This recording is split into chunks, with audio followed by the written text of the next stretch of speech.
A esquerda brasileira protagonizou as cenas mais vergonhosas da história da Câmara dos Deputados no início da noite de ontem. Deputados do PSOL, do PT e de outros partidos de extrema esquerda deixaram mais claro do que nunca o baixíssimo nível em que são capazes de chegar quando suas vontades simplesmente não são atendidas. Eu já vou mostrar todos os detalhes dessa história para você, mas antes eu preciso mostrar outra cena também vergonhosa.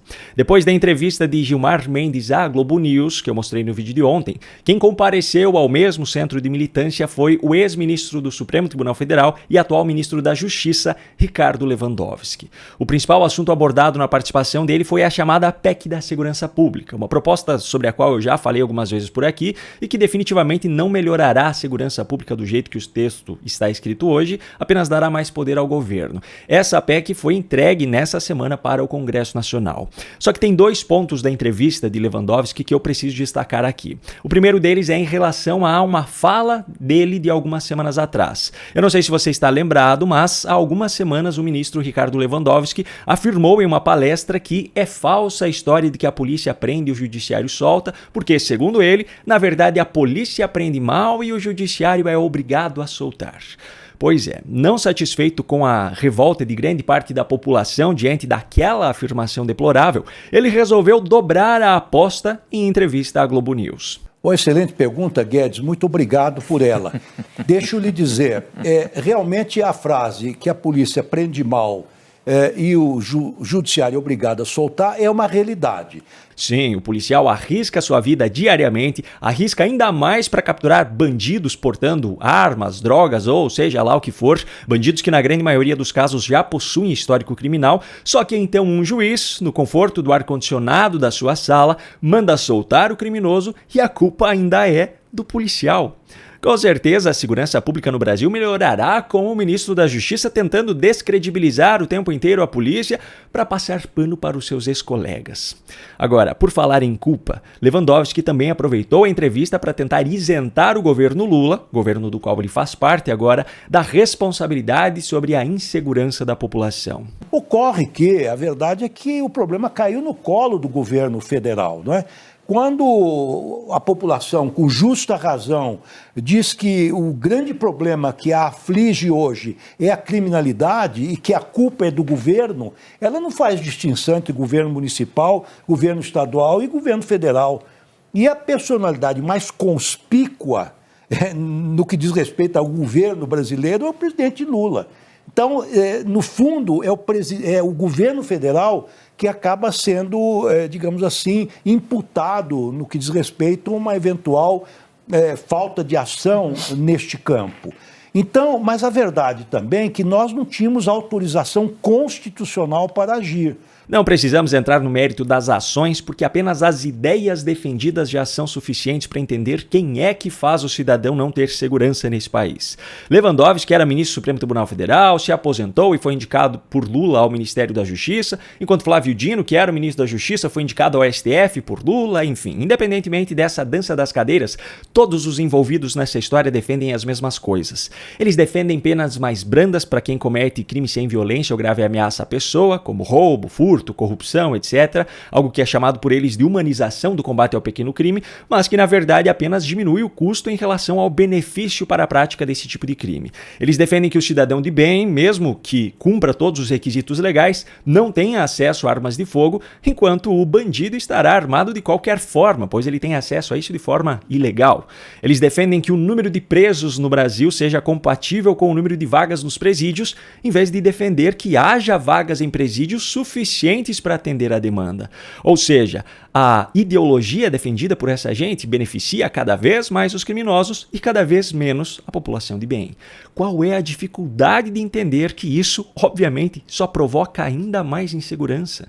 E não pense que é por inocência. Não, eles sabem muito bem aquilo que coíbe ou aquilo que incentiva o crime. Eles estão sempre cercados de seguranças armados e defendem penas severas para todos aqueles que lhe representam alguma ameaça.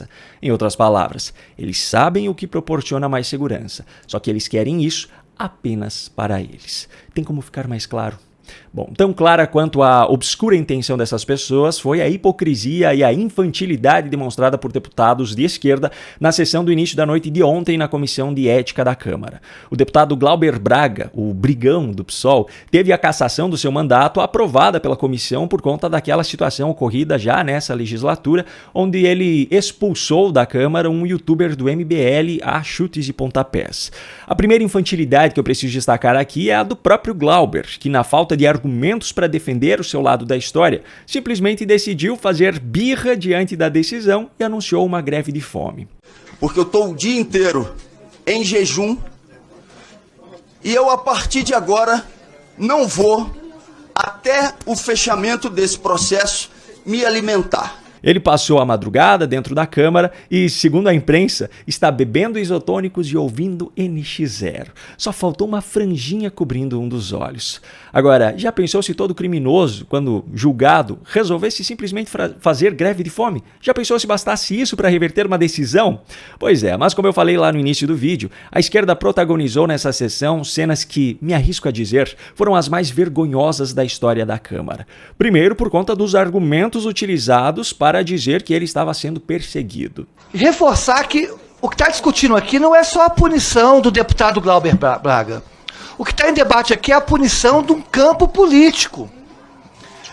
O que está em discussão aqui é o debate, uma criminalização que reverbera na América Latina. Porque o deputado Glauber, ele encarna todo um ideário de um campo político importantíssimo na América Latina.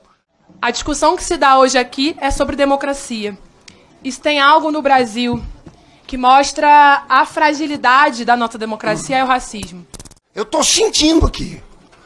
É duro pra gente o que está acontecendo. Isso é um processo de perseguição. Porque o crime sobre o qual o Glauber é acusado não é ter botado um provocador para fora. Não tem lógica, não tem coerência. Sabe o que tem aqui, presidente? Perseguição política. É isso que tem aqui nessa sessão.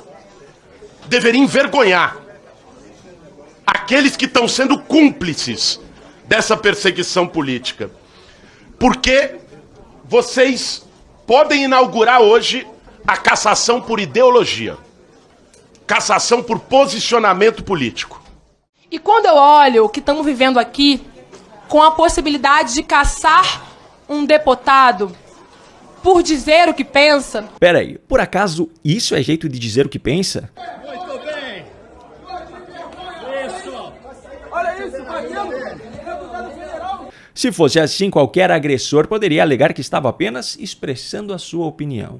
Agora, quem realmente quebrou todos os recordes de argumentos mais ridículos da história foi Guilherme Boulos, que insistiu em pedir para que a sessão fosse suspensa porque o ar-condicionado não estava funcionando direito e porque, segundo ele, a água estava salgada.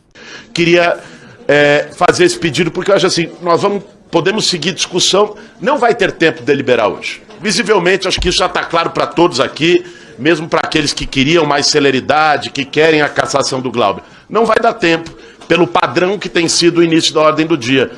Todos estão cansados, tem pessoas de mais idade, o ar-condicionado não está funcionando aqui desde o começo, pessoal morrendo de calor, exatamente para cumprir o código de ética, temos que estar todos aqui de terno e gravata, nesse calor danado, pessoal com fome, com sede, a aguinha que chegou aqui, eu não sei, acho que botaram sal, estava salgada pra caramba. Então, eu queria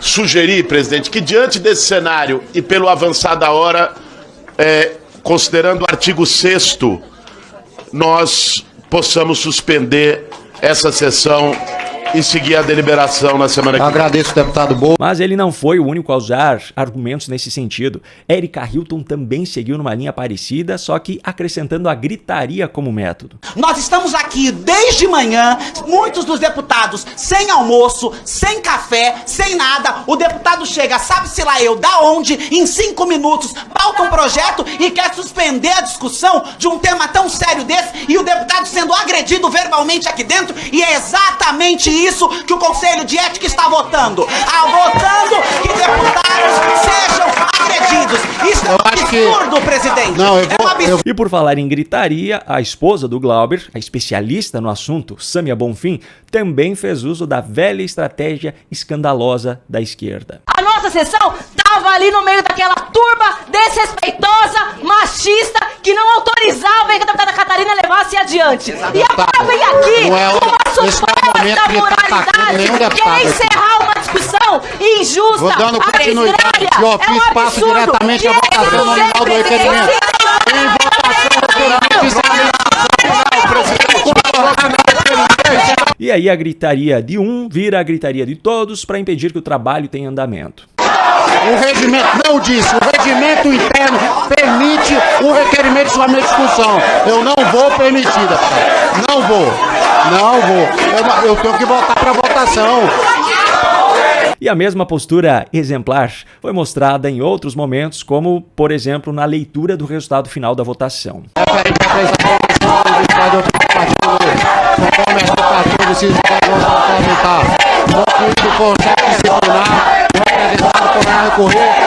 Comissão de Constituição e Justiça de Cidadania, com efeito suspensivo no prazo de 5 dias úteis, a contar da data de publicação no Diário da Câmara dos Deputados da decisão desse Conselho. Pois é, meus amigos, enquanto nós trabalhamos duro para pagar os nossos impostos são usados para pagar salários na casa dos 40 mil reais para esses deputados se comportarem dessa forma. Agora, além da indignação financeira diante de tanta infantilidade, eu também pergunto, como é que alguém consegue debater com essa turma se eles simplesmente não se comportam como seres humanos? Parece que nem falam a mesma língua.